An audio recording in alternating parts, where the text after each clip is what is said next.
За өглөөний мэд өнөөдөр Дорнод аймгийн мэргэжил сургуулийн үйлдвэрлэлүүдээс ээлжид яриагаа хүргэж байна. За би үндэсний их сургуулийн багш Баттар гэж хүн байна. Жохон ийшээ салхинаас орогдохгүй л их шуугаад авах. За өнөөдөр бид нэр Дорнод аймагт сургууль эсэлтээ үргэлжлүүлэн явуулж байна.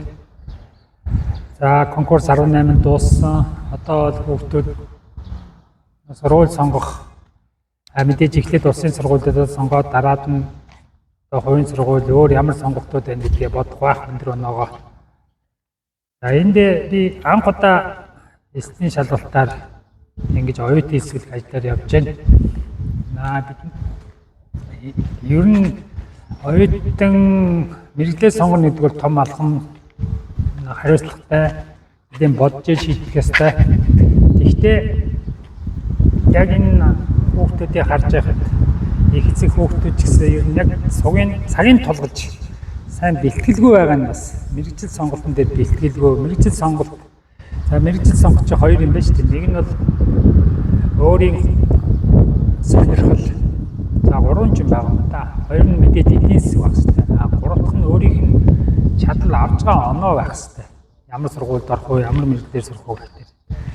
За энэ дээр бас манайхан мэргэжил энэ боловсрал дээд боловсралыг бага үнэлдэг хэвээрээ байна уу гэж бас жоохон харамсалтай бодол төрлөө. Тэгэхээр энэ барууныхан хотын одоо үндэ энэ хувийн сургуулиудыг харж байгаа чинь 8-9 ангиас мэргэжил сонгох тухай сургууль дээрээ одоо мэргэжил сонгохын зөвлөх гэж тэрнтэйгээ жилийн турш 2-3 жилийн турш ярилцаад их эцэгтэйгээ ярилцаад хүүхдүүдтэйгээ ярилцаад оноогоо хараад тэр саяны 3 юм бол бодно шүү дээ. Оноогоо бодно, өөрийнхөө сонирхлыг бодно, мөнгөний болцоогоо бодно, гурав дахь нь өөрийнхөө авж байгаа оноогоо.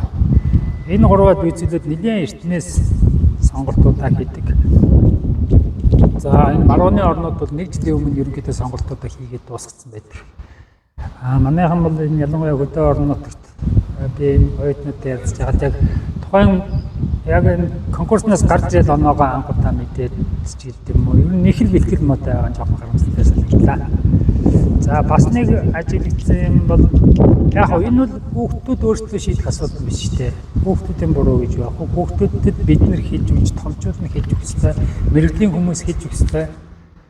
За орон нутгийн багш нар нь хэлэх ёстой. Орон нутгийн удирдлага, орон нутгийн захиргаач гэсэн бас ямар нэгэн байдлаар ингэж энэ орон нутгийн иргэдийн хувьд маш том сонголт. Орон нутгийн эдийн засгийн хувьд ирээдүйд мэдээж маш том сонголт учраас энэ дээр нь бас жоохон сэтгэл гарах хэрэгтэй гэж би бодож байна. Энэний би яагаад гэж хэлж байгаа нэхлээр бид одоо энэ 10 жилийн 1-р сургууль дээр конкурс болсон энэ жил.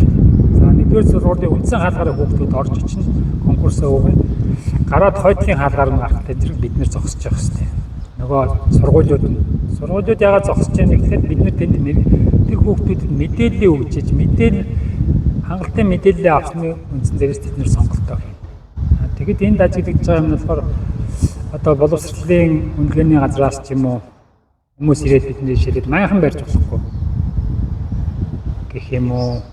Тэгэл эндээс ер нь явбал зүгээр байна. Зарим аймагуудад бол бид ер нь тэр сургуулийн орчим 500 м байхгүй гэсэн шийдвэр хүртэл гаргаж байна. Энэнийг юу гэж тайлбарлаж яах гэхээр хүүхдүүдийн конкурс нь саадуулж байна гэж. Энэ саадуулах биш тусуулж байгаа юм шүү. Яг гарч ирэхдээ тэр сонголтыг нь өгөх гэж тэрнийг тайлбарлаж байна. Хүчээр тэр сургуульд оруулах гэж байгаа юм шүү дээ. За тэгээ энэ дээр тэр зарим аймагуд бүр хөөж туусан барьсан юм гарсан гэж байна. За дорнотод бидний хөөж туугаагүй. Гэхдээ ер нь цаашаа бай замаас бол энэ бид нэг урилахгүй зочиж юм шиг тийм. Сонин мэдрэмт төрж байна. Бид нар энэ боловсролын бизнес хийж байгаа хүмүүс ч гэсэн энэ боловсрол гэдэг мэдээллийг чи хөгжиж энэ зах зээл чинь хоёр талаасаа мэдээлэл солилцож тогтох хэрэгтэй шүү дээ. Тэгээд энэ мэдээлэл солилцох орчингийн орон нутгийн бас бүрдүүлэх ёстой. Их эцгүүд нь бүгд тал талаасаа бүрдүүлэх ёстой. Бид нар годомжинд байсгалмаар байна. Тэгээд энэнийг бид нар чи хичнээн ч дахин ширээгээ хураагаад тэр байшиг нуур зогсон. яг бидний тоож байгаа ч юм бол бид нар ч өөрсдөө бас зохион байгуулалтууд юм.